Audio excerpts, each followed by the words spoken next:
부활절입니다. 부활절이니까 당연히 부활절 설교를 하게 되는데요. 부활절 설교는 크게 두 가지 중요한 사실을 전달합니다. 첫 번째는 예수 그리스도께서 부활하셨다. 그것을 믿고 확신하는 것. 그 예수 그리스도의 부활 그 자체에 대해서 은혜를 나누는 것이 부활절 설교의 큰 기둥이 됩니다. 그런데 또 하나가 있는데요. 예수 그리스도의 부활을 기념하는 목적은 우리의 부활을 소망하기 위해서입니다. 여기에서 중요한 또 하나의 기둥이 등장하는 것이죠. 예수 부활을 믿는 것, 그리고 나도 부활할 것을 소망하는 것.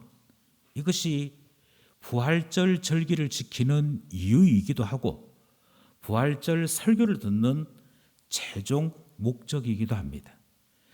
이것이 왜 그렇게 중요하냐면 이 두 가지 가운데 어떤 사람들은 두 가지 다를 마음속에 품는 것이 아니고 하나만, 이것 조금 저것 조금 하나만 가지는 경우들이 간혹 있기 때문입니다.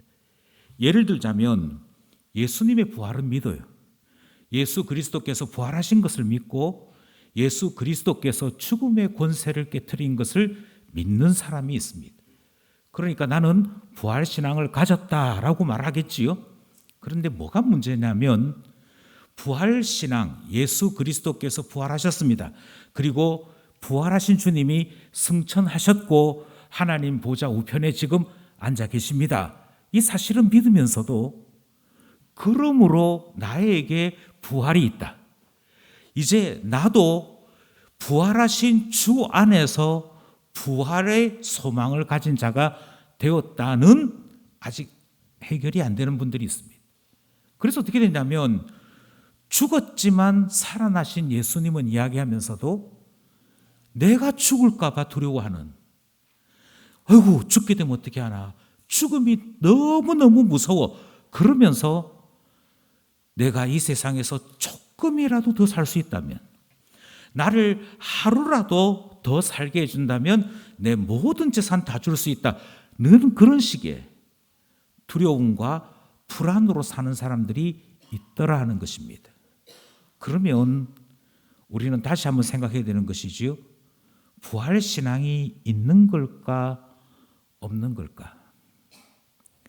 또 다르게는 예수 그리스도께서 이미 승리하셨습니다. 죽음의 권세 깨트리셨습니다. 가장 맨 마지막 남아있는 가장 강력한 원수 그 죽음을 예수 그리스도가 먼저 깨트리셨습니다. 그리고 그 깨트리신 그 놀라운 일이 나중에 재림하실 때 내게도 일어나서 내가 죽었든지 아니면 그때까지 살아있든지 상관없이 죽음의 권세를 깨트린 예수 그리스도의 놀라운 은혜가 내게 임하여 나타나게 될 것입니다. 죽음을 이겼는데 무엇을 두려워할 것이 있겠습니까? 예수 그리스도께서 죽음을 깨트리셨는데 모든 것이 예수 그리스도에게 속해 있음을 믿지 못할 이유가 어디 있겠습니까? 그런데도 참 신기하게 이 세상을 살면서 돈 앞에 예수 그리스도의 부활신앙을 땅바닥에 내던져 버리는 경우들이 있다는 것이죠. 예수 믿는다고 돈 생기나, 예수 믿는다고 출세하나, 예수 믿는다고 사업이 잘 되나, 그러면서 우리는 모든 권세를 가지시고 죽음의 권세를 깨트리신 예수 그리스도를 믿지 못하는 매우 희한한 모습들을 보일 때가 있더라는 것이지. 그럼 우리는 다시금 질문합니다. 우리는 부활신앙을 가지고 있는 것일까요? 아닌 걸까요? 예수 그리스도의 부활, 그것을 기뻐하면서 오늘은 부활절입니다. 예수 그리스도께서 부활하셨고요. 이 부활이 우리에게는 첫 열매입니다. 우리에게는 증거입니다. 우리도 죽고 난 다음에 부활할 것입니다. 주님 오시는 그날이 있는데 그날에 우리가 다시 일어날 것입니다. 이야기를 하면서도 예수 그리스도의 부활을 믿으면서도 나의 부활은 사실은 확신하지 못하는 그런 사람들이 있더라 하는 것입니다. 그래서 우리는 오늘 부활절을 지키면서 이 설교를 들으면서 한 가지 목표를 다시금 가슴에 품는 것입니다. 어떻게 하면 예수 그리스도의 부활로 말미암아 나의 부활, 내게 주시는 그 놀라운 구원의 맨 마지막 완성, 그 부활을 소망하는 참 신앙의 사람이 될 수 있을까? 이 사실을 가슴에 품고 우리는 오늘 본문 말씀을 들으려고 하는 것이죠. 만약 누군가가 저는 부활 소망을 가지고 있습니다. 부활 신앙을 가지고 있습니다. 라고 한다면 적어도 세 가지는 점검이 되어야 됩니다. 다르게 말씀드려서 우리가 하나님 앞에 부활 신앙을 가졌다라고 한다면 반드시 거쳐야 되고 반드시 확신해야 되고 반드시 알아야 되는 사실이 하나 있습니다. 이것이 없이는 부활 신앙을 결코 이야기할 수 없다는 것이지. 그것이 무엇이냐? 그것이 바로 인간이 연약하다는 사실, 나 자신이 한없이 연약하다는 그 사실을 뼈저리게 확신하는 사람만이 부활 신앙을 가질 수 있습니다. 나 자신이 연약하다, 나 자신이 한없이 연약하다라고 하는 것이 부활 신앙과 어떻게 연결이 되느냐? 그리고 이것을 모르는 것이 왜 부활 신앙을 모르는 것이냐? 이렇게 질문하신다면 첫 번째로 이런 말씀을 드리고 싶습니다. 사람에게 반드시 나타나는 일이 있습니다. 사람에게 반드시 나타나는 일이 무엇이냐면 그것이 바로 죽음입니다. 죽음이라고 하는 것은 모든 사람들에게 반드시 일어나는 일이고 이것은 우리 자신들에게 그 어떤 변명이나 그 어떤 것으로도 해명할 수 없는 문제들입니다. 히브리서 9장 27절 말씀 함께 합독하겠습니다. 히브리서 9장 27절입니다. 시작. 한번 죽는 것은 사람에게 정해진 것이요 그 후에는 심판이 있으리니. 자, 다시 한번 말씀을 드립니다. 죽음은 반드시 있습니다.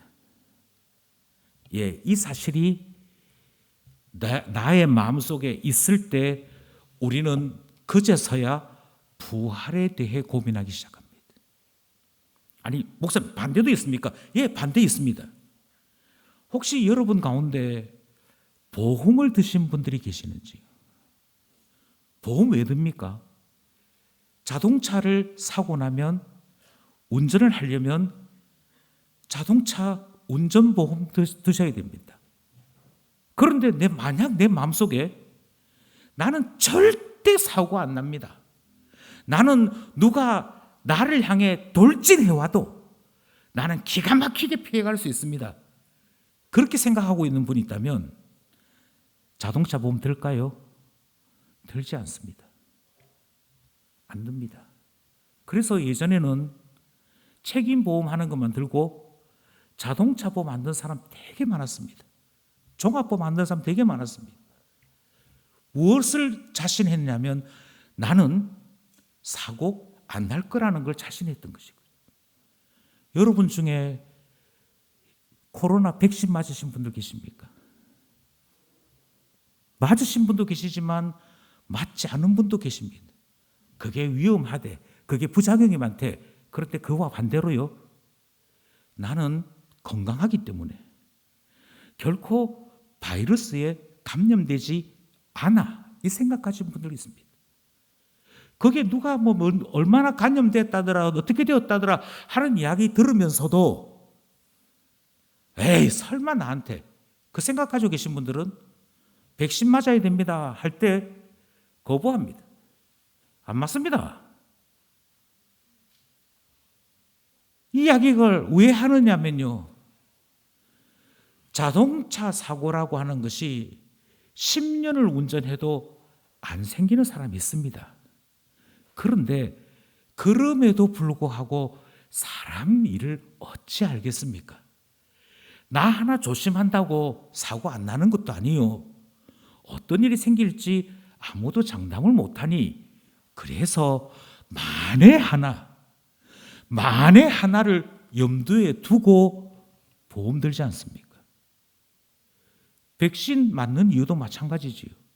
마스크 쓰고 철저하게 소독하고 그래서 절대 나에게는 바이러스가 감염되지 않을 거야 싶어도 그건 내 생각이고 전염력이 좋은 이 바이러스가 언제 어떻게 나에게 올 줄 알 수가 없으니 그것 예비하고자 만에 하나, 10만에 하나 생겨날 그 일을 염두에 두고 그래서 백신 맞은 거 아닙니까? 생겨날지 생겨나지 않을지도 모르는 일을 때문에 보험도 들고 백신도 맞는데요. 모든 사람이 죽는 일은 예외가 없다니까요.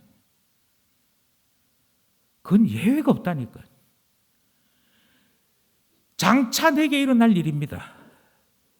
장차 내게 일어날 일인데 그 장차 내게 일어날 그 일 앞에 나는 어떤 대비하고 있느냐 다시 한번 신중하게 생각해야 되는 것이죠.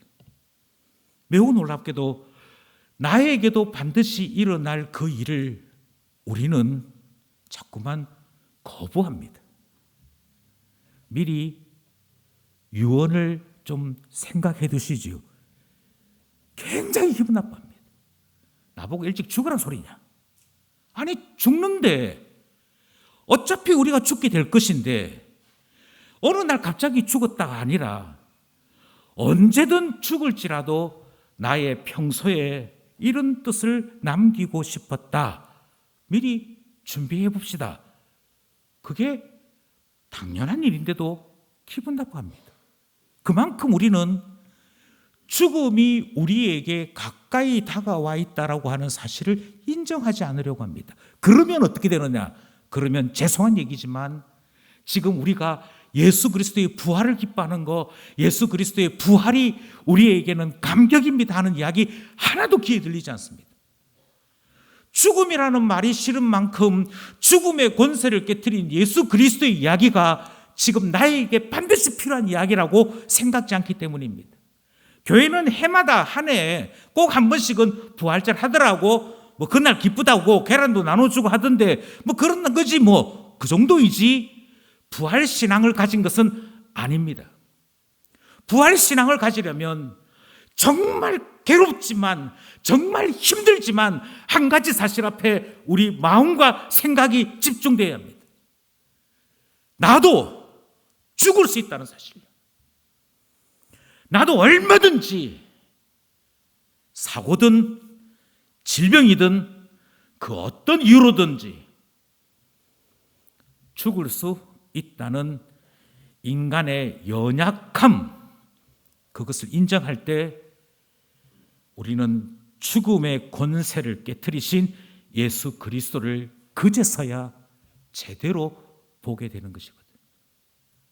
그러므로 나도 죽을 수 있다라고 하는 이것 때문에 나도 죽을 수 있는 존재구나 하는 이 사실 때문에 밤을 새워보신 분, 아니 내 부모님이 돌아가셨거나 내 사랑하는 사람이 죽음으로 말미암아 멀리 느껴졌던 그 죽음이 결코 먼 이야기, 다른 사람들 이야기가 아니고 나에게도 닥칠 수 있는 이야기겠구나 하는 이 사실이 뼛속 깊이 느껴지는 그 사람만이 부활이 얼마나 가치로운 것인지, 죽음의 권세를 깨트린다는 것이 얼마나 놀라운 것인지를 제대로 보고 제대로 받아들일 준비를 하게 되는 것입니다.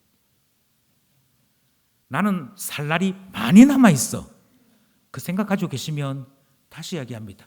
머리로만 하는 겁니다. 예수님이 부활하셨습니다. 그것이 사실입니다. 그가 3일 동안 무덤 속에 계시다가 그 새벽에 그가 부활하셨고 여기에 계시지 않습니다.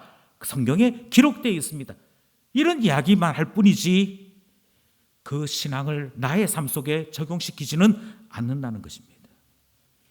두 번째로 부활 신앙을 우리가 가졌다라고 말하는 것은 우리가 하나님의 진노 가운데 있음을 인정하는 사람에게만 가능한 것입니다. 하나님의 진노, 하나님께서 우리를 향하여 진노하고 계신다라고 하는 이 분명한 사실을 인정하는 사람만이 부활, 그 신앙에 우리의 마음을 열게 되는 것이지요. 18절 말씀입니다. 로마서 1장 18절 말씀 함께 합독하겠습니다. 시작.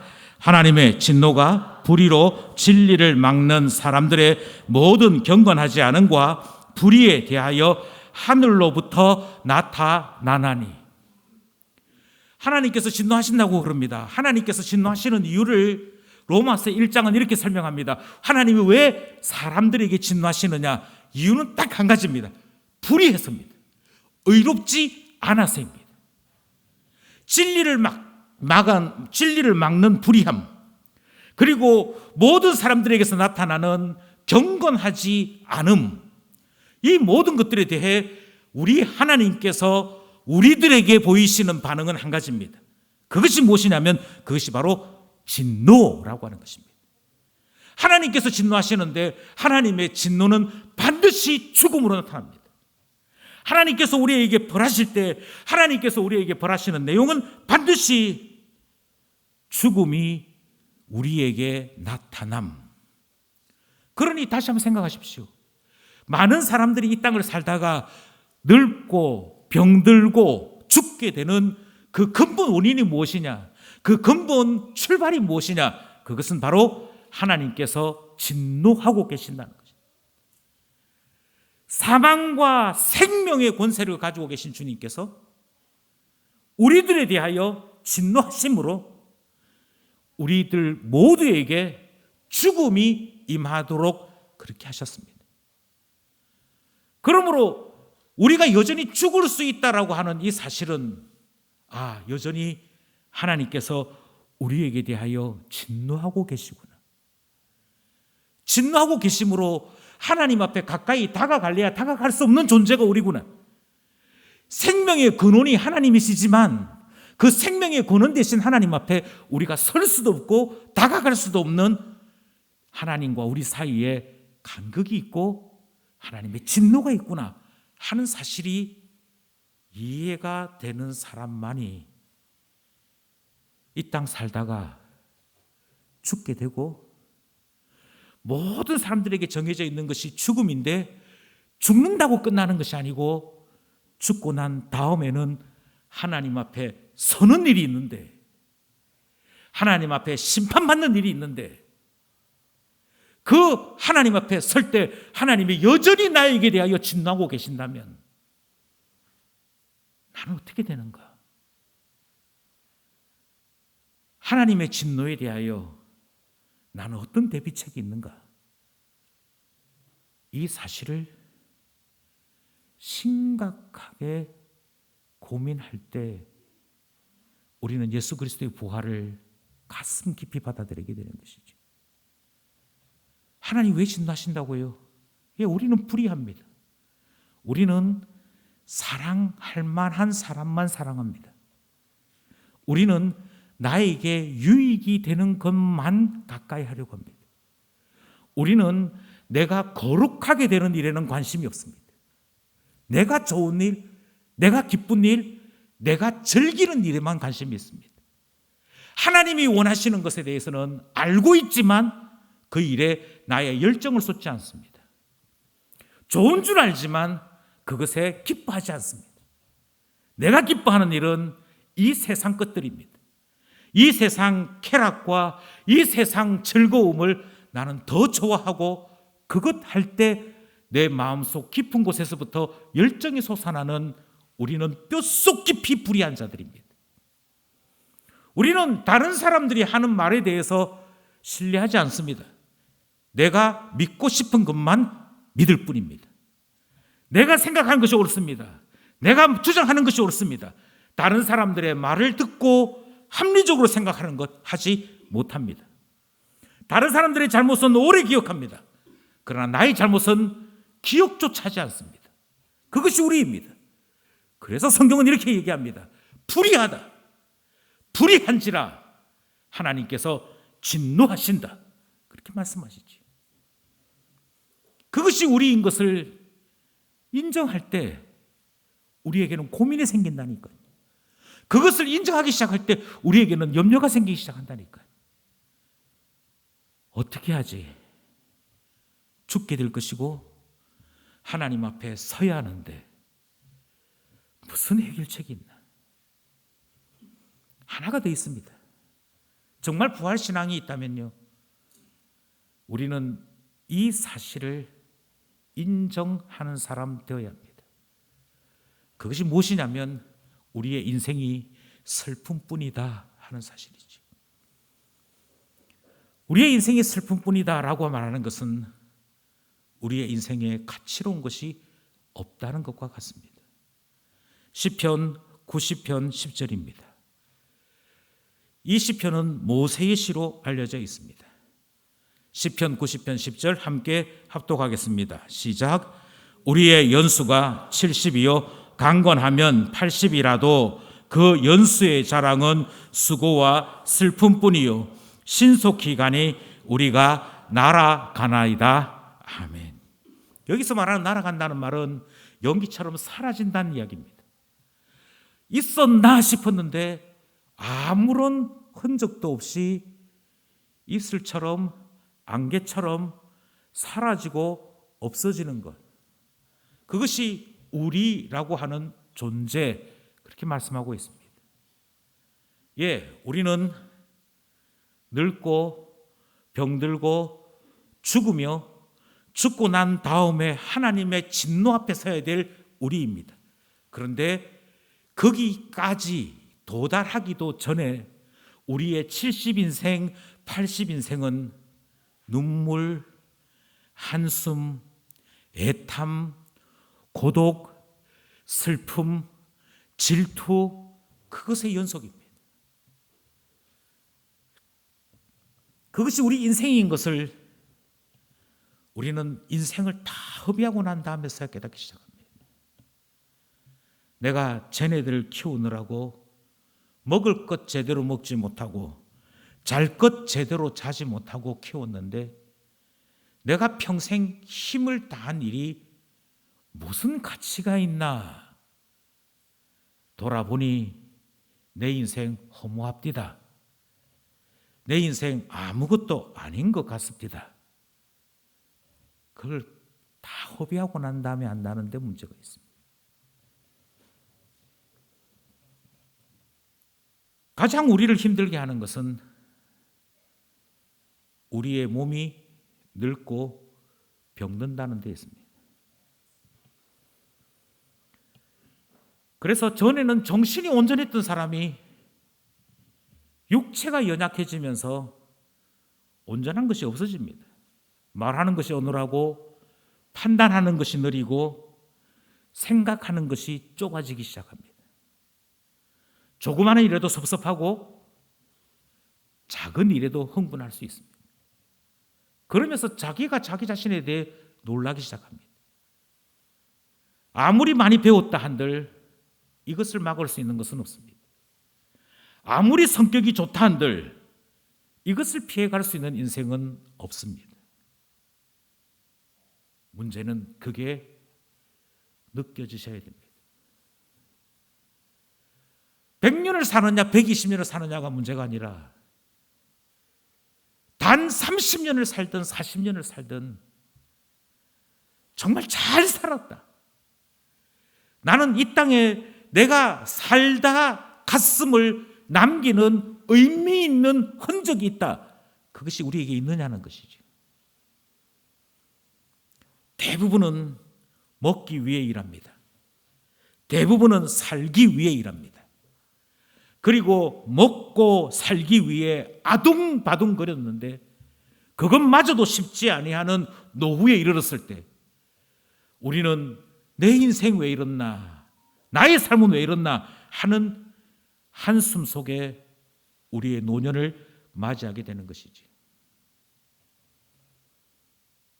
바로 그 순간 그때부터, 이것이 분명하게 느껴지는 그 순간 그때부터 우리는 우리가 지금까지 듣지 못했던 복된 소식 앞에 우리의 마음을 열게 되는 것이지. 그러므로 부활신앙을, 예수 그리스도의 부활을 인정합니다. 예수 그리스도의 부활에 대해서 제가 알고 있습니다. 그것을 가지고 부활신앙이라고 말하지 않길 바랍니다. 그것은 부활신앙이 아닙니다. 부활신앙이란 바로 하나님 앞에 아무런 가치가 없는, 그래서 우리의 삶 속에 한숨과 눈물과 수고뿐이요, 주님 앞에 이르렀을 때 진노받을 것밖에 없는 우리 자신들에 대한 깊은 회의, 깊은 슬픔이 먼저 인식되어야 죽음의 권세를 깨뜨린 예수의 부활이 있다는 말에 이것이 복음이구나 깨닫게 되는 것이거든요. 만약 우리가 이 사실을 이해하게 된다면 우리는 예수님의 복음을 제대로 들을 준비가 된 것입니다. 그리고 우리는 예수님의 복음이 왜 복음인지에 대해 알게 되는 것이지요. 오늘 본문은 우리에게 이렇게 가르치고 있습니다. 예수님의 복음이 복음인 이유는 하나님의 의가 있기 때문이다 라고 소개하고 있습니다. 하나님의 의, 다르게 말씀드려서 불의하여 하나님의 진노를 받을 수밖에 없던 우리에게 하나님께서 하나님의 의를 나타내 주신다고 이야기합니다. 그 일이 가능하게 되었다라고 말씀하고 있습니다. 그리고 우리는 그 소식을 들으면서 세상에 이렇게 놀라운 소식이 있다니, 이렇게 복된 소식이 있다니 기뻐하게 되는 것이고요. 그래서 이 소식을 이름 붙이기를 복음이라고 불렀습니다. 이것이 당시 로마 사회에서는 황제가 전투에 나가서 이겼다라고 하는 성전 소식을 복음이라고 제일 처음에는 불러드렸습니다. 여러분 잘 아시잖아요. 그 승리했다는 소식 전하기 위해서 42.195km를 쉬지 않고 뛰어갔던 한 사람, 그 사람 때문에 마라톤 대회가 생긴 것을 알지 않습니까? 이 병사가 42.195km라고 하는 그 거리를 목숨 내어놓고 달려야 했던 이유는 지금 공포에 떨고 있는 로마 사람들에게 여러분 걱정하지 마십시오. 우리가 이겼습니다. 우리 황제가 이겼습니다. 이 소식을 전해주는 것이 모든 사람들의 두려움에서 해방시키는 것이고 그것이 그들에게 전해지는 복된 소식이라고 믿었기에 복음이라고 불렀던 것입니다. 그런데 우리는 알아요. 황제가 전투에서 이긴 것이 복음이 아니라 예수 그리스도가 우리에게 전해준 그것이 진짜 복음인 것을 우리는 안 알고 있는 것이지요. 먼저 우리가 기억해야 될 것은 예수 그리스도의 복음이 무엇인지를 분명하게 아셔야 됩니다. 우리가 읽었던 로마서 1장 3절 4절에 예수 그리스도의 복음이 무엇인지 소개하고 있습니다. 3절 말씀을 먼저 함께 나누고자 합니다. 3절 말씀 시작. 그의 아들에 관하여 말하면 육신으로는 다윗의 혈통에서 나셨고, 그래서 복음의 첫 번째는 예수 그리스도가 성육신 하셔서 우리 가운데 거하시는 것, 우리는 그것을 성탄절 절기로 지킨다라고 말씀을 드렸습니다. 우리 가운데 오시는 주님, 정말 망하여 죽을 수밖에 없는 우리 존재를 실어버리지 아니하시고 도리어 우리의 불쌍하게 된 것을 주께서 자비하심으로, 주께서 긍휼하심으로 우리를 구원하시고자 우리에게로 찾아오신 것, 그것이 복음이라고 말씀을 드렸습니다. 그러므로 예수 그리스도의 복음의 첫 번째 기쁜 소식은 주께서 오셨다는 것입니다. 주께서 우리 가운데 태어나셨다는 것입니다. 두 번째가 있습니다. 3절 4절 말씀입니다. 4절 말씀 함께 나누겠습니다. 시작. 성결의 영으로는 죽은 자들 가운데서 부활하사 능력으로 하나님의 아들로 선포되셨으니 곧 우리 주 예수 그리스도시니라. 아멘. 예수 그리스도의 복음의 두 번째는 그가 죽으셨다는 것입니다. 그가 죽으셨다는 것과 세 번째는 죽으신 주님이 우리 위하여 부활하신 것입니다. 그리고 부활하신 그 주님께서 하나님의 아들로 선포되시고 예수 그리스도 안에 있는 모든 자들이 동시에 하나님의 아들이 되는 이 일이 벌어지게 된 것이죠. 죽으셨습니다. 그리고 부활하셨습니다. 부활하실 뿐 아니라 승천하셔서 하나님의 아들로서 우리에게 이 복된 소식이 전파되었습니다. 우리는 이 세 가지를 예수 그리스도의 복음이라고 부르고 있는 것이죠. 그가 죽으시고 부활하신 것, 그것을 우리는 부활절기로 지키고 있고 이것이 복음인 것을 우리는 믿습니다. 뿐만 아니라 성령께서 오셔서 우리가 예수 그리스도 안에서 하나님의 아들이 되신 것을, 아들이 된 것을 우리에게 전하여 우리는 그것을 성령 강림절을 통해 지키면서 이 땅에 오셨고 죽으시고 부활 승천하신, 그래서 영광을 얻으신 예수 그리스도가 복음이라고 하는 사실을 우리는 알고 있는 것입니다. 그리고 우리는 부활절을 통해 다시 복음을 듣는 것이지. 여러분, 나를 위해 죽으신 주님이 부활하셨습니다. 이 복된 소식을 함께 나누는 우리 모두가 될 수 있기를 소원합니다. 조금 다르게요. 예수 그리스도의 복음이 있을 뿐만 아니라 하나님의 복음도 있습니다. 하나님의 복음은 무엇이냐면 성부 하나님께서 우리에게 아들을 보내신 것입니다. 그에게 죄를 정하셨습니다. 우리가 심판받아야 되는데, 우리가 진노받아야 되는데 성부 하나님께서 우리가 받아야 될 그 진노를 아들에게로 옮기셨습니다. 이것이 우리 하나님께서 우리에게 베풀어 주신 복음입니다. 그리고 그 진노로 말미암아 죽은 그 아들을 우리 하나님 아버지께서 죽음 가운데 일으켜 세워주셨습니다. 그리고 하나님의 보좌 우편에 앉혀주셨습니다. 모든 권세를 주셨고 모든 만물이 그 발 앞에 굴복하도록 하셨습니다. 이 일을 행하신 분이 성부 하나님이십니다. 우리는 이것을 하나님의 복음이라고 부릅니다. 마찬가지로 성령님의 복음도 있습니다. 성령님께서는 이 땅에 오실 때에도 성령으로 잉태되게 하셨습니다. 예수 그리스도께서 광야에서 시험 받으실 때도 함께 하셨습니다. 십자가 지시고 그의 혼이 떠나갈 그 순간까지 십자가 그 자리에 함께 계셨던 분, 예수와 함께 계시면서 예수의 복음이 온전히 성취될 수 있도록 힘을 더하여 주신 분, 그분이 바로 성령님이십니다. 그러므로 성령님께서 예수와 함께 한다는 것이 복음입니다.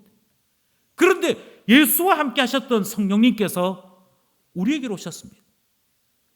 우리에게로 오셔서 우리 안에 들어오십니다. 우리 안에 들어오셔서 예수의 복음, 곧 하나님의 의가 나타나도록 우리 안에 주 예수 그리스도의 능력, 주 예수 그리스도의 권능이 우리 속에 나타나도록, 그래서 불의했던 우리가 그 불의함에서 벗어나 하나님의 의로운 자로 살아갈 수 있도록 우리 안에 역사하시기 시작하십니다. 우리 안에 있는 불의 때문에 하나님 앞에 진노받았는데 예수 그리스도의 보내신 성령께서 우리 안에 오셔서 우리 가운데 성령의 놀라운 역사를 베푸시기를, 하나님의 권능이 드러나고 하나님의 의로우심이 드러나도록 우리 안에 일하시는 것이죠. 그래서 우리 안에 일하시는 성령께서 우리에게로 오셨는데, 오신 그 성령으로 말미암아 이제는 하나님 안으로 들어가 살 수 있도록, 주 안에 살아가는 신자 되도록, 성령 안에 살아가는 신자 되도록, 예수 그리스도의 종으로 살아가는 하나님의 사람 되도록 일하시더라는 것이죠. 그래서 나는 없고 예수 안에 내가 살아가도록 더 이상 진노받아야 될 내가 아니라 거듭나서 하나님의 자녀된 나로 살아갈 수 있도록 일하시는 분, 그분이 바로 성령 하나님이십니다. 우리는 이것을 성령의 복음이라고 부릅니다. 예수와 함께 하셨고 우리에게로 오셨고 마침내 우리를 변화시켜 영화롭게 하여 거룩하게 하여 하나님의 사람 되도록 이끄시는 이 모든 것이 복음입니다. 이 모든 것이 우리에게 들려진 기쁜 소식입니다. 그러므로 더 이상 저주받을 필요가 없습니다. 더 이상 진노의 대상이 아닙니다. 더 이상 불의하지 않습니다. 예수 그리스도 안에서 우리는 하나님이 구원을 베푸시는 놀라운 능력을 맛보게 되는 것이지요. 이것이 바로 우리가 알고 있는 복음입니다. 이 복음을 우리는 함께 나누고 있는 중에 있는 것이지요. 그러므로 사랑하신 여러분, 이 복음 앞에 우리 자신들을 온전히 세우는 우리 모두가 될 수 있기를 원합니다. 그 출발이 부활이었다니까요. 우리는 오늘 부활절을 맞이하면서 이 예수 복음, 그가 우리에게로 오셨고 죽으시고 부활하심으로 말미암아 우리 안에 하나님의 의를 나타나게 하신 이 사실을 굳게 붙잡을 수 있기를 원합니다. 그것이 오늘 우리 본문이었지요. 먼저 16절 말씀을 함께 고백하기 원합니다. 16절입니다. 시작. 내가 복음을 부끄러워하지 아니하노니 이 복음은 모든 믿는 자에게 구원을 주시는 하나님의 능력이 됨이라. 먼저는 유대인에게요 그리고 헬라인에게로다. 복음이 나타나면, 복음이 되었다면 내가 예수 그리스도의 오시고 죽으시고 부활하시는 이 복음을 제대로 들었다면 그때부터 하나님의 능력, 구원을 베푸시는 하나님의 능력이 모든 믿는 자에게 나타나게 된다는 사실을 주목하시기 바랍니다. 그것이 복음이거든요. 그것이 복음을 믿는 사람들에게 일어나는 일이거든요. 그럼 하나님께서 우리에게 주시는 모든 믿는 자에게 구원을 주시는 하나님의 능력이 우리 안에 나타나게 된다. 이렇게 되어질 때 뚜렷한 변화는 무엇이냐? 17절이 이렇게 얘기합니다. 17절 말씀 시작. 복음에는 하나님의 의가 나타나서 믿음으로 믿음에 이르게 하나니 기록된 바 의인은 오직 의인은 믿음으로 말미암아 살리라 함과 같으니라. 불의했던 우리였는데요, 그것 때문에 진노받았던 우리인데요, 복음 안에 있다 보니 그 복음이 우리에게 하나님의 능력으로 나타나기 시작하는데요, 내 안에 하나님의 의가 나타나기 시작합니다. 하나님의 의로우심이 나의 삶이 되기 시작합니다. 나의 생각이 되기 시작합니다. 나의 삶의 계획이 되기 시작합니다. 그것이 바로 복음입니다. 우리가 들었던 부활의 기쁜 소식입니다. 저는 다시 한번 말씀드립니다. 복음에는요, 구원이 있습니다. 이 놀라운 복음의 구원이 우리 모두에게 나타나기를 소원합니다. 저는 이제 설교를 맺으면서 처음 말씀드렸던 내용을 다시 한번 정리했으면 좋겠습니다. 가짜 부활신앙 안 됩니다. 가짜 복음 안 됩니다. 예수 그리스도가 부활하셨습니다. 예수 그리스도가 부활하실 때 그 앞에 있던 큰 돌 굴러 없어졌습니다. 천사가 부활의 소식을 알려주었습니다. 제일 먼저 부활의 소식을 들은 사람은 여인들이었습니다. 그런 거 말고요, 그런 잡다한 지식들 말고요, 그런 성경에 있는 한두 가지 이야기들 말고요, 예수 그리스도가 부활하심으로 우리에게 전해진 이 복음이 나에게 와서 부활신앙이 되었는지요, 나를 다시 한 번 더 부활 소망으로 살게 하는 하나님의 능력이요 하나님의 의가 나타나는 부활의 역사가 있는 그 신앙이 되었는지요? 아는 것이 아니라 믿는지요? 해마다 부활절을 통해 부활을 이야기하는데 그 부활을 믿지 아니하는 이상한 일 말고 정말 부활 신앙을 믿는 자이냐? 우리는 그것을 다시 한번 점검하게 되는 거 아니겠습니까? 정말 믿는다면 제발 부탁하건대 부활 신앙을 믿는 자의 가장 첫 번째는 나 자신을 믿지 않는 것입니다. 나 자신을 과신하지 않는 것입니다. 아니, 나 자신이 망할 수밖에 없는 것을 인정하는 것이지, 그래서 나를 망하지 않게 하시는 하나님의 능력을 의지하며 살아가는 부활의 사람 되는 것이지, 나를 의지하는 것은 아닙니다. 내 자존심, 내 업적, 여전히 내 자신감으로 살아갈 수 있다고 생각하신다면 아닙니다. 아직 부활이 뭔지를 모르는 겁니다.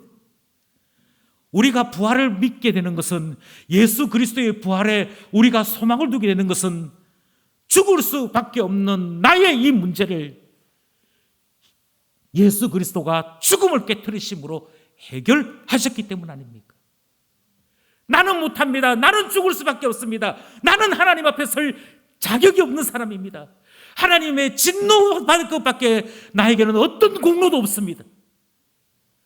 그 어떤 공로도 없는 우리에게 복된 소식이 들렸습니다. 예수 그리스도가 대신 값을 치르셨습니다. 값을 치르신 예수 그리스도가 부활하셨습니다. 그리고 예수 안에 있는 나도 부활의 사람으로 불러주셨습니다. 이게 부활신앙이잖아. 그러니 신앙이 있다 하면서 자존심, 갈등, 시기, 질투하는 이상함이 없기를 원합니다. 아니에요. 우리는 결코 우리 자신을 자랑할 수 없습니다. 오히려 우리의 연약함 때문에 죽을 수밖에 없고 심판받을 수밖에 없는 우리 때문에 부활하신 주님의 이 부활 앞에 복되다, 기쁘다, 즐겁다 고백하게 되는 것 아니겠습니까? 이 소망이 우리에게 있기를 원합니다. 제가 앞부분에 이런 말씀 드렸지요. 보험이 있냐고요. 백신 맞으셨냐고요. 어쩌면 일어날지도 모르는 일 때문에 우리가 보험도 들고 백신도 맞았다면 반드시 일어날 수밖에 없는 일이지 않습니까? 죽을 수밖에 없는 우리, 그런 우리가 무엇을 해야 대비가 되겠습니까? 회피하고 외면한다고 죽음이 내게 오지 않습니까? 아니요. 나는 죽을지라도 죽음의 권세를 깨트린 예수 그리스도, 그 부활, 그 놀라운 복음으로 생명 얻는 하나님 사람 되어야 하지 않겠습니까? 연로하셔서 자꾸만 내가 얼마 안 남은 것 같아 하는 불안감을 가지고 계신 어른들께 다시 말씀드립니다. 내가 얼마 안 남았다 그 생각이 들면 들수록 우리에게 영생을 주시는 예수님 꼭 붙잡을 수 있기를 원합니다. 주님만이 나의 죽음을 깨트리십니다. 그것을 우리에게 보여주신 것, 그것이 바로 예수의 부활입니다. 그러므로 부활신앙으로 죽음을 대비하는 믿음의 사람 될 수 있기를 소원합니다. 또 있지요. 우리의 몸이 낡고 병드는 것을 인정할 수 있어야 합니다. 그래야 부활하심이 무엇인지를 제대로 알 수 있습니다. 오래 사는 게 신앙의 목표 아니라니까요. 무병장수하는 게 신앙의 목표 아니라니까요. 부활하신 주님께서 죽음을 지나 영원한 몸을 가지신 그것이 우리의 목표라니까요. 재활이 아닙니다. 환생이 아닙니다. 우리는 복음을 통해 부활을 듣습니다. 우리에게 낡지 않고 병들지 않고 죽지 아니할 몸으로 구원을 온전히 이루어 주시는 것, 그것을 우리는 부활신앙, 복음이라고 부르는 거 아니겠습니까? 그러므로 하나님 앞에 주님, 언젠가는 낡고 병들고 그래서 이 병든 육신을 떠나게 되지만 부활을 믿사오니 우리에게 영생과 거기에 주께서 주시는 새 장막을 허락하심, 그거 소망하며 살아가는 우리 될 수 있기를 소원합니다. 마지막으로요, 예수 부활, 그 속에 부활의 소망을 다시 한번 발견할 수 있기를 원합니다. 예수님처럼 내가 되는구나. 그래서 예수 부활을 머리로 하는 것이 아니라 나의 소망으로요, 부활의 소망으로 삼고 살아가는 우리 될 때 저 사람이 부활신앙을 가졌어, 그렇게 말할 수 있게 되는 것 아니겠습니까? 주님이 첫 열매 되셨습니다. 그러므로 나도 주님 따라 변화될 것을 믿습니다. 주님이 영생의 몸을 가지셨습니다. 그러므로 나도 주님 따라 영생의 몸을 가지게 될 줄을 믿습니다. 주님께서 영화롭게 되셨습니다. 그래서 나도 주 안에서 영화롭게 될 것을 믿습니다. 그래서 더 이상 하나님의 진노의 대상이 아니요, 우리 하나님 앞에 기쁨이 되고 우리 하나님 앞에 즐거움이 되며 하나님의 구원의 능력, 하나님의 의로우심이 우리 안에 충만히 나타나게 되는 그날이 있음을 믿습니다.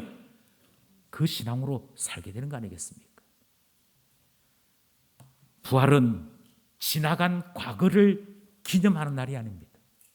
소망하는 날입니다.